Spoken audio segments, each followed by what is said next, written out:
également noté la présence sur la liste électorale, écoutez bien, hein, de personnes prétendument déchues de leurs droits civils et politiques. En effet, une fois n'est pas coutume, je vais vous parler de M. Guillaume Soro. Vous le savez tout comme moi, M. Guillaume Soro, après avoir rompu avec le pouvoir, a fait l'objet de poursuites judiciaires ayant abouti à sa condamnation par contumace, ainsi que ses proches collaborateurs, comme Maître Afoussi Bamba ou encore M. Souleymane Camaraté Dissoul Toussoul, qui est toujours en prison d'ailleurs.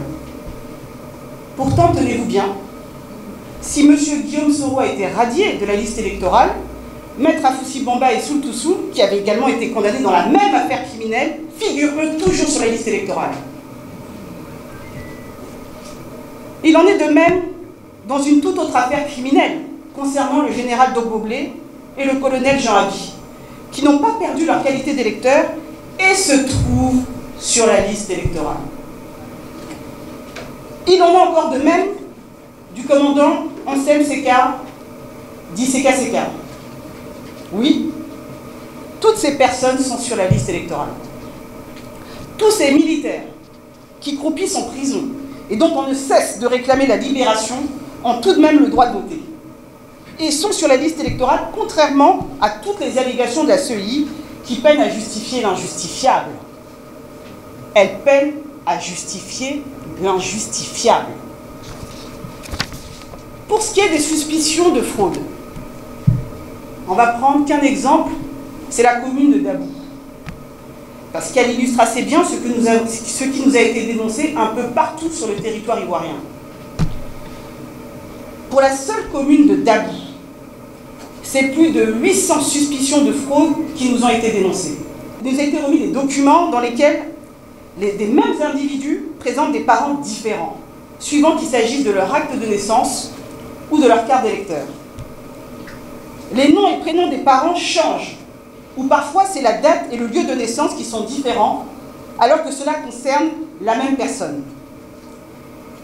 Les informations figurant sur les actes de naissance de ces personnes, notamment les lieux de naissance des parents, qui sont souvent nés à l'étranger, si l'on en croit les actes de naissance, les informations contenues dans les actes de naissance, sont différentes des informations qui sont indiquées lors de leurs inscriptions sur la carte électorale. En résumé, sur leur inscription sur la liste électorale, ils vont dire que leurs parents sont nés à Dabou, mais quand on vérifie sur leurs actes de naissance, les parents se retrouvent nés à Bamako, à Ouagadougou, bon, qui n'est pas encore la Côte d'Ivoire.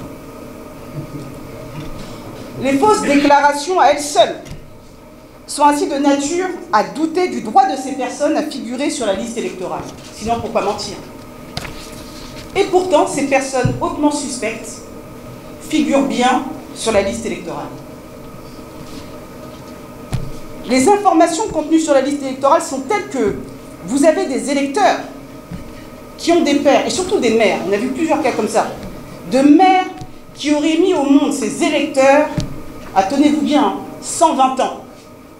C'est-à-dire que ces femmes ont accouché de ces électeurs à 120 ans. Ça se passe de tout commentaire, je dirais.